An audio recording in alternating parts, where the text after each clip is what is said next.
इन question number 1 आपके पास 3 raise to the power 10 multiply by 5 raise to the power 10 है। इसका मतलब ये है कि मेरे पास दोनों बेसिस डिफरेंट हैं, बट इंडेक्सेस जो हैं वो मेरे पास क्या है, दोनों की सेम है, यानी इंडेक्स मेरे पास दोनों क्या है, सेम है। तो जब भी हमने सीखा था इंडेक्स हमारे पास सेम होता है, we can write the whole power into a, after multiplication both the basis we can write down into a single power. So it will be 3 into 5 power 10, which is 15 raised to the power 10. That will be your answer. Similarly, if we have the second one, it says 64x cube y raised to the power 1 over 4, जिसका मतलब यह है कि first of all we have to separate the power, so it will be 1/4। सही है। अच्छा, ये यहाँ पे आपके पास जो है ना वो 4 नहीं है, 3 है, लिखने में गलती हुई है बेटा। ये चेंज कर लेना अपने पास, अगर किसी ने लिखा हुआ इट्स 3 ओवर हियर, ये 3 है। तो ये आपके पास हो जाएगा 64 1/3 एक्स क्यूब 1/3 और y पावर 1/3 आपके पास आ गया। अब आप इसे फर्दर अगर सिंप्लीफाई करोगे, आपके पास बेटा ये हो जाएगा 6 64 को अगर मैं यहाँ पे, मैंने इसकी पावर को जो है वो रिमूव करना है, खत्म करना है, ठीक है। अब हमने ये देखा था लास्ट क्लास में भी कि हमने यहाँ पे बॉक्स में एक ऐसा नंबर डिसाइड करना होता है जिसकी पावर यहाँ पे क्या हो, क्यूब हो, ताकि होल पावर 3 और 3 कैंसिल हो सके। ठीक है, ये हमने सीखा था। और उसके बाद यहाँ पे 3 और 3 ये कैंसिल हो जाएगा, it will B x over here, और वाई की पावर 1/3 बन जाएगा। सो 4 का जो क्यूब होता है दैट इज इक्वल्स टू 64। सो हमें बेस ऐसी सोचनी थी जिसका क्यूब 64 के बराबर हो। सो 4 इज अ नंबर जिसका क्यूब 64 होता है, तो 4 क्यूब होल ब्रैकेट 1/3, 3 से 3 कैंसिल हो जाएगा। So we have the final answer which is 4xy1/3। ये आपके पास फाइनल आंसर आ जाएगा, ठीक है। Now we have the next question, cube root of 125। तो क्यूब रूट ऑफ 125 को बेटा कैसे लिखेंगे, फर्स्ट ऑफ ऑल आपने यहाँ पे इसको क्यूब रूट 5 का जो क्यूब होता है वो हमारे पास 125 के बराबर होता है, ठीक है। उसके बाद हमें ये पता है वी कैन राइट, ये हो गया 5 power 3, and we can write this cube root in form of 1/3। ये हम लिख सकते हैं, जिस तरह स्क्वायर रूट को 1/2 में लिख सकते हैं, इसी तरह क्यूब रूट को हम किस में लिख सकते हैं, 1/3 में लिख सकते हैं। तो अगर हम इसे यहाँ से यहाँ कैंसिल करेंगे तो हमारे पास आंसर आएगा दैट इज इक्वल्स टू 5। ये आपके पास जो है वो आंसर आ जाएगा बेटा, ठीक है। अब आपके पास नेक्स्ट जो है नेक्स्ट क्वेश्चन है क्वेश्चन नंबर 4। क्वेश्चन नंबर 4 में आपके पास यहाँ पे बेसिस जो है वो आपके पास क्या है बेटा, सेम है, लेकिन डिफरेंट आपके पास इनके इंडेक्स हैं। तो इसका मतलब है a² ओवर a⁻⁶ है। तो अगर मैं यहाँ पे a 2 - 6 करूंगा, I be having the answer a⁻⁻4। ये मेरे पास आंसर हो जाएगा। मुझे यहाँ पे क्या करना है बेटा, अपनी पावर को हमेशा याद रखना, पॉजिटिव रखना होता है। अगर मुझे अपनी पावर को यहाँ पे पॉजिटिव रखना है तो इसका मतलब ये है कि ए को डिनोमिनेटर में लेके जाऊंगा ताकि उसकी पावर मेरे पास पॉजिटिव हो जाए। सही है। ए का जो आपके पास सिम वो है ऑपरेटर, यानी ए के साथ मैं नेगेटिव नहीं लगाऊंगा, बल्कि क्या काम करूंगा कि ए को ही नीचे लेके चला जाऊंगा डिनोमिनेटर में, ताकि मेरे पास जो है वो -4 से +4 हो जाए। Then we have question number 5। Question number 5 में कहता है x³ upon 8 whole raise to the power -4/3। तो आप यहाँ पे अगेन क्या करोगे, इंडिविजुअल सिचुएशन अप्लाई करोगे यहाँ पे। ये मेरे पास क्या बन जाएगा बेटा, x³ -4/3 डिवाइडेड बाय 8, और ये हो जाएगा -4/3 आपके पास आ गया। सही है। इसे हम नेक्स्ट पेज पे सॉल्व कर लेंगे। अब नेक्स्ट स्टेप में आपने क्या करना है, यहाँ पे 3 से 3 कैंसिल किया तो आपके पास ये तो बन गया x⁻⁻4 डिवाइडेड बाय 8। अब डिनोमिनेटर पे आपने फोकस रखना है अगेन। ये डिनोमिनेटर है फ्रैक्शन का 3, तो मुझे बॉक्स में ऐसा नंबर सोचना है, बॉक्स में मुझे ऐसा नंबर सोचना है जिसका क्यूब 8 के बराबर हो, राइट, ताकि ये आपके पास -4/3 का 3 और ये क्यूब कैंसिल हो सके। सही है, तो बॉक्स में ऐसा नंबर सोचना है जिसका क्यूब जो है वो किसके बराबर हो, 8 के बराबर हो, ताकि 3 और 3 कैंसिल हो जाए। तो वो होता है 2 क्यूब। तो 2 क्यूब हो गया आपके पास। ठीक है। उसके बाद आपके पास आ जाएगा x⁻⁻4 डिवाइडेड बाय 2⁻⁻4 आपके पास यहाँ पे आ गया। अब नेक्स्ट स्टेप में आप क्या करोगे, क्योंकि मैंने हमेशा ही आपसे कहा है कि इंडेक्स आपका पॉजिटिव होना चाहिए, उसके लिए आपने x⁻⁻4 नेगेटिव है न्यूमरेटर में, जब वो डिनोमिनेटर में आएगी तो पॉजिटिव हो जाएगी, तो ये आ जाएगा डिनोमिनेटर में। और 2⁻⁻4 जो है वो डिनोमिनेटर में जो है वो क्या है, नेगेटिव है, जब ये न्यूमरेटर में जाएगा तो ये पॉजिटिव हो जाएगा। तो इन शॉर्ट हम इसे रेसिप्रोकेट करके लिख सकते हैं 2⁻4 डिवाइडेड बाय x⁻4 ऐसे। अब 2⁻4 जो है वी कैन इजीली सिंप्लीफाई। तो हमें पता है 2⁻4 जो है वो किसके बराबर होती है, 16 के। तो हम डायरेक्टली यहाँ पे 16/x⁻4 हमारा जो है वो आंसर आ जाएगा। ठीक है। नेक्स्ट क्वेश्चन आपके पास है क्वेश्चन नंबर 6। क्वेश्चन नंबर 6 आपके पास बेटा यहाँ पर, ये क्वेश्चन नंबर 6 है। क्वेश्चन नंबर 6 में अगेन आप क्या करोगे, ब्रेक करोगे अपनी पावर्स को, इंडेक्स को। 16 के ऊपर -3/4 अलग लगाओगे, W8 के ऊपर -3/4 बेटा अलग अप्लाई करोगे, divided by y20 and whole power -3/4 आपके पास यहाँ पे आ जाएगा। सही है। अब नंबर के लिए आपने एक ऐसा नंबर सोचना है जिसकी पावर क्या होनी चाहिए, खुद देख सकते हो आप लोग, जिसकी पावर 4 होनी चाहिए और वो 16 दे दे। सही है। तो इसकी पावर मुझे 4 चाहिए, ताकि इसकी होल पावर -3/4 और ये 4 कैंसिल हो जाए। ठीक है, तो मुझे ऐसी बेस सोचनी है जिसकी पावर 4 मुझे आंसर किसके बराबर दे। जब मैं इस पूरे को सॉल्व करूं पावर 4 के साथ, तो आंसर मेरा आना चाहिए 16, ये आना चाहिए। ठीक है। उसके बाद आपके पास W, अच्छा ये कैंसिल हो जाएगा, 4 2 8 हो जाएगा, तो W की पावर -6 आ गई, क्योंकि वी नो कि पावर इंटू पावर मल्टीप्लाई होगी, तो 3 × 2 6 हो जाएगा, तो -6 हो गया, डिवाइडेड बाय इसे कैंसिल करेंगे डिनोमिनेटर और ये नंबर, तो 4 5 × 20, ये कैंसिल हो गया।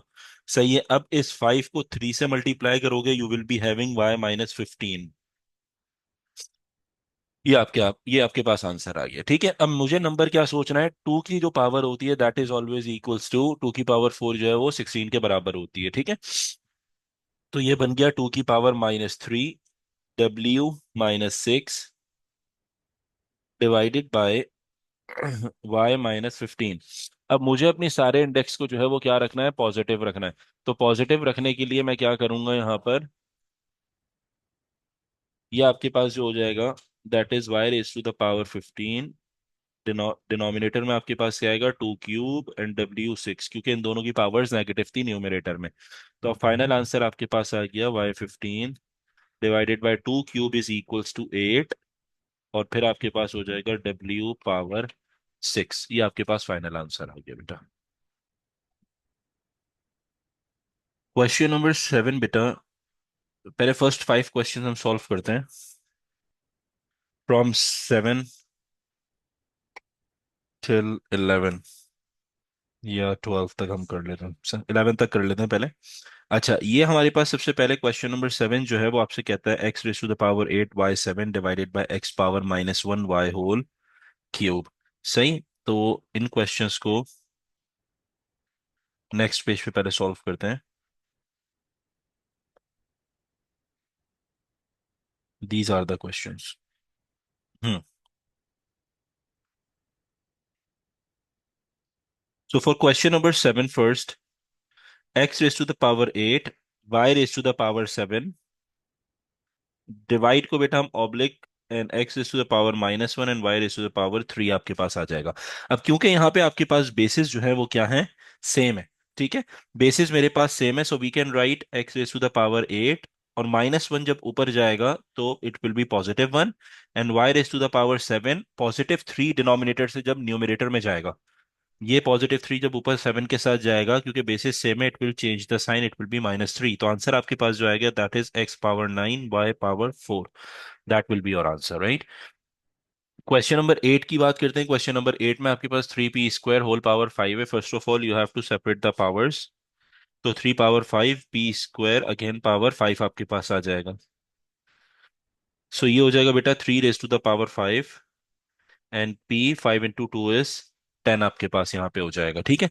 अब अगर लेट से कि मैं इसको जो है वो मल्टीप्लाई करके जो है वो सिंप्लीफाई करना चाहूँ, तो ये आपके पास 3 raised to the power 5 किसके बराबर हो जाएगा? यहाँ पे आपके पास जो है वो 3 3 9, 3 27। अब 27 into 3 और फिर into 3, यानी ये आपके पास अगर मैं सिंपल करता हूँ 7 into 3 is 21, 3 2 6 और 81 आ गया। अब 81 को अगेन आप 3 से मल्टीप्लाई करोगे, सो इट विल बी 3 and 2 24, तो ये आपके पास 243 आ गया।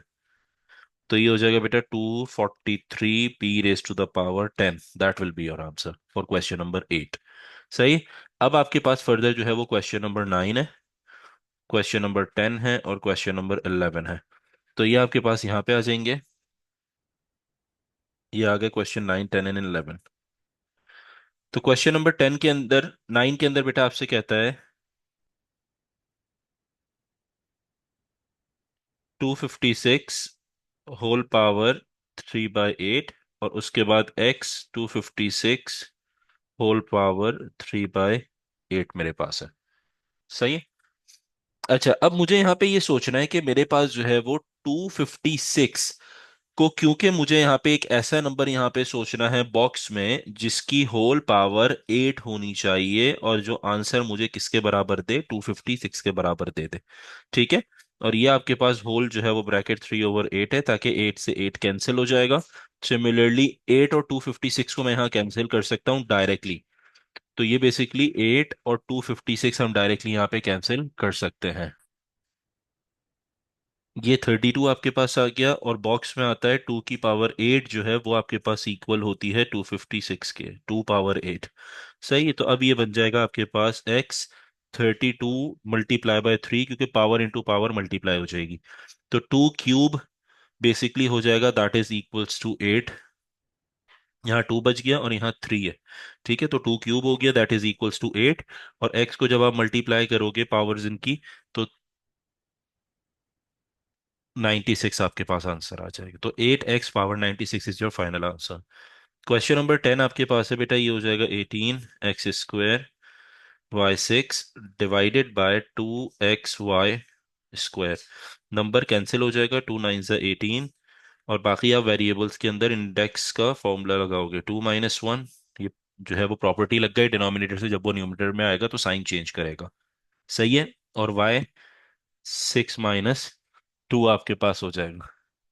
तो ये हो जाएगा 9x y power 4 is your answer. Question number 11 आपके पास कहता है 5 पावर -2 एंड m पावर -2, क्योंकि हम जो है वो यहाँ पे पावर्स को सेपरेट करेंगे। तो 5 raised to the power -2 हो जाएगा, और m की पावर आपके पास क्या आ जाएगी बेटा, यहाँ पे -2 आ जाएगी। सो it will be like this. ये हो गया। अब नेक्स्ट स्टेप में हमें ये पता है कि जब भी हम इसे सिंप्लीफाई करते हैं तो हमने अपने इंडेक्स को पॉजिटिव रखना है। तो m² जो है वो ऊपर आके पॉजिटिव हो जाएगा, और 5² बन जाएगा डिनोमिनेटर में। तो आंसर आएगा m²/25। m²/25 is your answer. ठीक है। अच्छा, ये हो गए क्वेश्चन 11 तक सॉल्व आपके पास। सही। अब रेस्ट ऑफ द क्वेश्चंस आपके पास कहाँ थे? फ्रॉम 12, 13 एंड 14 ये क्वेश्चंस आपके पास हैं।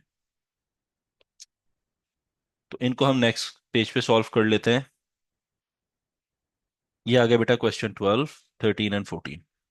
इसे अगर फर्दर सिंप्लीफाई करेंगे तो ये हो जाएगा question number 12, that is 27t27। अब मैं क्यूब रूट को किस में लिख रहा हूँ? इंडेक्स की फॉर्म में, यानी पावर की फॉर्म में। सो इट विल बी 1/3। अब नेक्स्ट स्टेप में आप क्या करोगे? इंडेक्स सेपरेट करो ईच ऑफ द बेसिस। तो 27 power 1/3 and t27 power 1/3। Now अब आपने 27 की ऐसी बेस सोचनी है जिसकी पावर क्यूब होनी चाहिए। तो ये आ जाएगा बॉक्स, और बॉक्स के लिए आपने क्या रखनी है? पावर 3। ताकि 1/3 इसे कैंसिल कर सके, राइट। और 3 9 ज़ा 27, डिनोमिनेटर हमेशा कैंसिल होता है, 3 9 ज़ा 27 हो जाएगा, तो T9 आ जाएगा ये। अब बेस में आपने क्या सोचना है, ये मेरे पास हो जाएगा बेटा, कौन सा ऐसा नंबर है जिसका क्यूब करूंगा 27 होगा, दैट इज 3। 3 एक ऐसा नंबर है जिसका अगर मैं क्यूब करता हूँ, I will get the answer equals to 27। तो ये हो जाएगा बेटा 27 T raised to the power 9 is your final answer. Next is question number 13। Question number 13 में आपके पास है cube root of y square equals x 6, and they ask you to write answer making y as a subject. इस पे focus रखना है आपने, ठीक है। y को क्या रखना है, सब्जेक्ट रखना है। इसमें एक चीज में जरा वो कर लूं, बस 1 मिनट।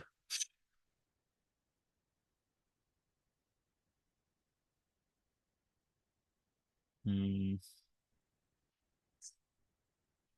यहाँ पे बेटा इट्स x ओवर हियर, ये x है, ठीक है, 6 नहीं, इट्स x। अच्छा, अब आपने जो है वो क्वेश्चन सॉल्व करना है, तो क्वेश्चन के अंदर हमारे पास यहाँ पे जो है ये क्या हो जाएगा, सबसे पहले y और 2, और पावर में हम क्या लिखेंगे यहाँ पे, इंडेक्स की फॉर्म में 1/3 इक्वल्स x, और इंडेक्स की फॉर्म में क्या लिखेंगे, 1/6 लिखेंगे। अब आपने यहाँ पे करना ये है बेसिकली कि हमने यहाँ पे जो है वो y को सब्जेक्ट बनाना है। तो सबसे पहले अगर मैं सिंप्लीफाइड फॉर्म लिखता हूँ, ये हो जाएगा y की power 2/3 equals x raise to the power 1/6, सही है।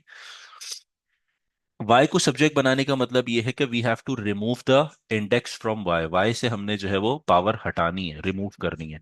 और रिमूव करने के लिए हमें y की पावर को 1 रखना है, क्योंकि देखो यहाँ पे अगर देखते हैं क्वेश्चन में, तो आपके पास यहाँ पे y की कुछ नहीं है पावर, दैट मीन्स 1। मैंने पहले भी कहा था इसको जीरो कभी भी नहीं समझना, ये पावर क्या है, 1 है। अगर कुछ नहीं होता तो हमेशा किसके बराबर होता है, 1 के बराबर होता है, ठीक है। तो अब अगर मुझे यहाँ पे इसकी पावर 1 बनानी है, तो इसका मतलब ये है कि y की जो पावर ऑलरेडी 2/3 है, उसको किसी ऐसे फ्रैक्शन से मल्टीप्लाई करना है कि मेरा आंसर जो है वो क्या बन जाए, क्या बन जाए बेटा, जल्दी से बताओ। इट विल बी 1, सही है। एग्जैक्टली, तो ये हो जाएगा मेरे पास y की पावर 2/3, ये मेरे पास थी। अब मैं इसे किससे मल्टीप्लाई करूंगा, I will multiply it by 3/2, इसी के रेसिप्रोकेट से मल्टीप्लाई करूंगा। तो 2/3 को जब मैं 3/2 से मल्टीप्लाई करूंगा तो मेरा कैंसिल हो जाएगा। और मैथ्स का एक रूल होता है कि अगर पावर में कोई आप मल्टीप्लाई एक साइड पे करते हो, जैसे लेफ्ट हैंड साइड पे आप मल्टीप्लाई कर रहे हो अपने लिए, your according to your requirement, तो राइट साइड पे आपने उसे हर हाल में पावर के साथ मल्टीप्लाई सेम नंबर को करना है। इट्स अ रूल, सही है। ये नहीं कि सिर्फ एक जगह कर दिया तो बस आंसर आ गया अपनी रिक्वायरमेंट के हिसाब से, ऐसा कुछ नहीं होगा। आपने दूसरी साइड पर भी जो है वो यही काम करना है। तो ये आपके पास क्या हो जाएगा, x की पावर 1/6, और यहाँ पे भी आप मल्टीप्लाई करोगे किससे, 3/2 से, दोनों साइड्स पे ये काम होंगे। तो ये तो कैंसिल हो जाएगा बेटा आपके पास, ये अगर कैंसिल होगा तो 3 से 3 कैंसिल हो गया, और 2 से 2 कैंसिल आपके पास हो जाएगा, यहाँ तो 1 आ जाएगा, सही है। इसे मैं फर्दर सिंप्लीफाई करता हूँ, तो ये हो जाएगा हमारे पास नेक्स्ट स्टेप में, it will B y power 1 equals x, 3 1 3/12, ये आपके पास हो गया। तो ये हो जाएगा y equals x raise to the power 3/12, further simplification, 3 1 3, 3 4,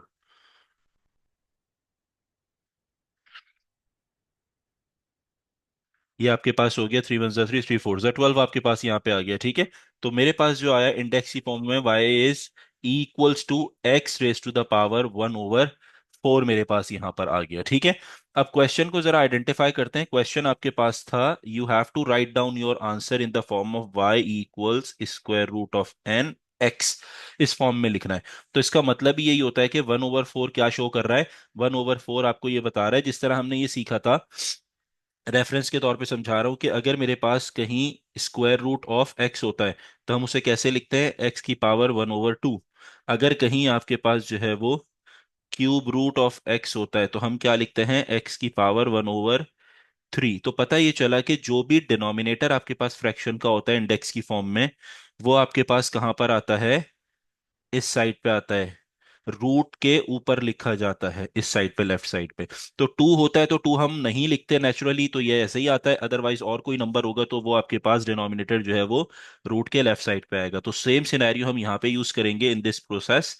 यहाँ पे आपके पास क्या हो जाएगा, y इक्वल्स, और ये जो फोर मेरे पास है, this four will be return on the left hand side of root. यहाँ पे आ जाएगा, फोर आ गया, और ये हो जाएगा x मेरे पास यहाँ पे आ गया।